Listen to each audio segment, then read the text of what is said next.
जब किसी पार्टी के पास 9 साल सत्ता में रहने के बाद भी गिनाने के लिए कुछ ना हो, तब वो पार्टी जनता को गुमराह करने के लिए हर संभव हथकंडे अपनाती है, फिर चाहे उसके लिए झूठ बोलना पड़े या इतिहास बदलना पड़े। हम बात बीजेपी की कर रहे हैं। पिछले 9 सालों में बीजेपी ने देश के लिए क्या किया, इसका जवाब कोई मांग ले तो बीजेपी वालों का गला सूखने लगता है। वो ऐसे मछली की तरह छटपटाने लगते हैं जैसे किसी ने उनकी दुखती नब्ज पे हाथ रख दिया हो। बीजेपी अभी केंद्र में 9 साल पूरा होने पर देश भर में महाजनसंपर्क यात्रा निकाल रही है, लेकिन इस यात्रा का मुद्दा क्या है, इसके बारे में सुनेंगे तो आपको भी बीजेपी की चालबाजी समझ आएगी। आमतौर पर सरकारें अगर कोई यात्रा निकालती है तो उसने अपने देश या राज्य के लिए क्या किया है जनता के बीच में वो बताती है, लेकिन बीजेपी एकमात्र ऐसी पार्टी है जो सत्ता में रहने के बाद भी जनता से ये नहीं बता रही कि उसने क्या किया है जनता के लिए। शायद बीजेपी वालों को आज तक यकीन ही नहीं हुआ है कि वो 2014 से देश पर शासन कर रहे हैं। तभी तो जब उनसे कोई 2020 के बारे में पूछता है तो वो जवाब 1980 के बारे में देते हैं। जब उनसे कोई 2023 के बारे में पूछता है तो वो जवाब 1947 के बारे में देते हैं। जब उनसे कोई प्रधानमंत्री मोदी के बारे में पूछता है तो वो जवाब जवाहरलाल नेहरू के बारे में देते हैं। जब उनसे कोई भारत की बेरोजगारी के बारे में पूछता है तो वो जवाब पाकिस्तान के बारे में देते हैं। जब उनसे कोई भारत की महंगाई के बारे में पूछता है तो जवाब अमेरिका की महंगाई के बारे में देते हैं। हम लोगों ने सुना था लीप ईयर 4 सालों में एक बार आती है, लेकिन बीजेपी वालों के लिए 2014 से लीप ईयर ही चल रहा है। उनको 2014 से पहले की सारी चीजें याद है, लेकिन 2014 के बाद से देश में क्या हुआ और क्या हो रहा है इसकी जानकारी शायद वो रखना ही नहीं चाहते। तभी तो कल उत्तर प्रदेश की राजधानी लखनऊ में बीजेपी वाले अपनी यात्रा में 25 जून 1976 को देश में लगे इमरजेंसी का डॉक्यूमेंट्री दिखा रहे थे। हाँ, ये वही बीजेपी है जब बीबीसी ने इसी साल जनवरी में गुजरात दंगे पर एक डॉक्यूमेंट्री बनाया था। उस समय बीबीसी के ऑफिस पर इनकम टैक्स का रेट पड़ गया था।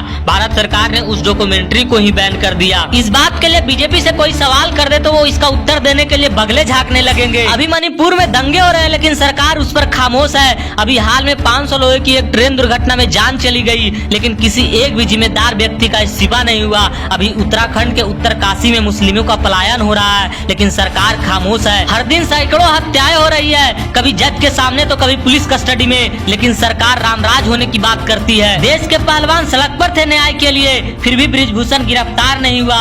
और क्या बताऊं, अभी इतना मुद्दा है कि बताने लगूं तो घंटों बीत जाए। इसीलिए मैंने शुरुआत में कहा था, जब किसी पार्टी के पास 9 साल सत्ता में रहने के बाद भी गिनाने के लिए कुछ ना हो, तब वो पार्टी जनता को गुमराह करने के लिए हर संभव हथकंडे अपनाती है। बीजेपी अभी वही कर रही है।